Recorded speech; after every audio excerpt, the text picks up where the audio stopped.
I kind of enjoy being in that stage of perpetual confusion, not being completely at place with one category, and being completely comfortable in that flux.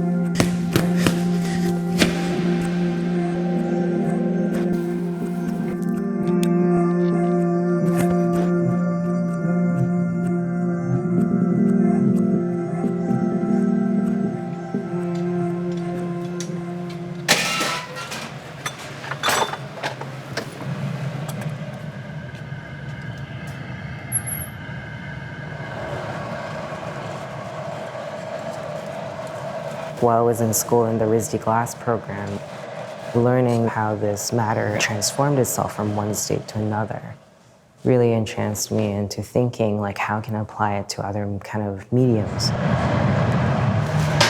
You have to move so quick because the material is alive. It was liquid, now it's almost plastic, and then it'll become more like what we think of what glass is. My work comes from two experiences. One is moving from Hong Kong, where I was considered as a majority, and then moving to US, where I was suddenly considered as a minority. And then another one is really growing up being queer.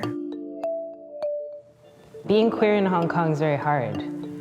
You can't find yourself represented. When you can't see yourself in the mirror, you think you're a ghost. I'm really curious as to how substances get imbued with these really political identity categories, and how there's also constantly a biological affiliation to race. So I started making sculptures extending to biological mediums, things that are imbued with identity categories, specifically testosterone and also estrogen, but also melanin. In one of the projects I did called Mother is a Woman, I asked my mom for her urine samples, and there was nothing weirder than holding like your mom's excretions like in your hand, trying to cross US customs. It's like so weird. Then I worked with a lab and extracted estrogen out of the sample and created a beauty cream out of it. The purest estrogen from my mother's urine. In this age where substances that sustain identity categories can be bought and sold and made and commissioned, how am I, as a vessel of these identities, exist?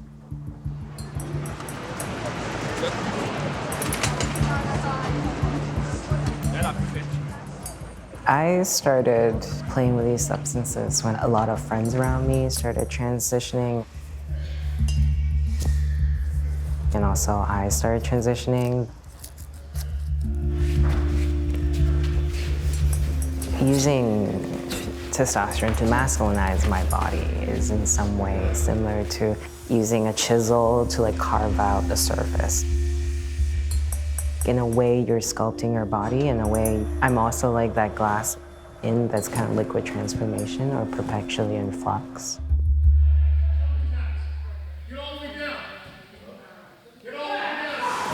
It's almost like watching Discovery Channel. You learn codes that you weren't brought up learning, and you have to unlearn a lot. It's not always comfortable.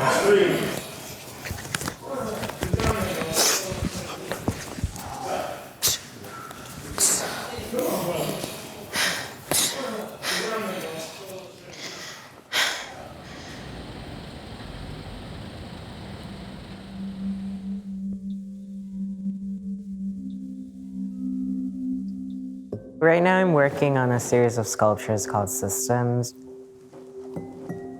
They are all this lattice pattern with these glass globules hanging on them. These glass globules in turn become containers for these biological substances. I pour silicone inside the vessel. Then I inject melanin, testosterone, and also estrogen, and also fat.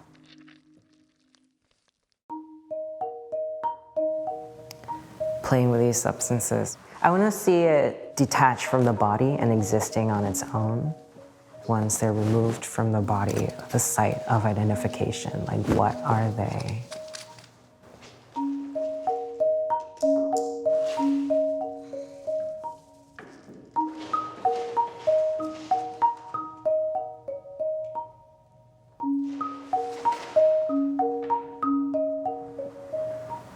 It's really interesting how animate these materials are, not behaving in a way that you would expect it to.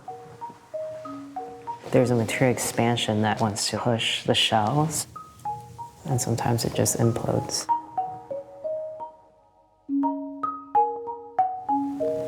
Holding the melanin in my hands or holding the hormones in my hands, such contested political substance, there's some absurdity in it.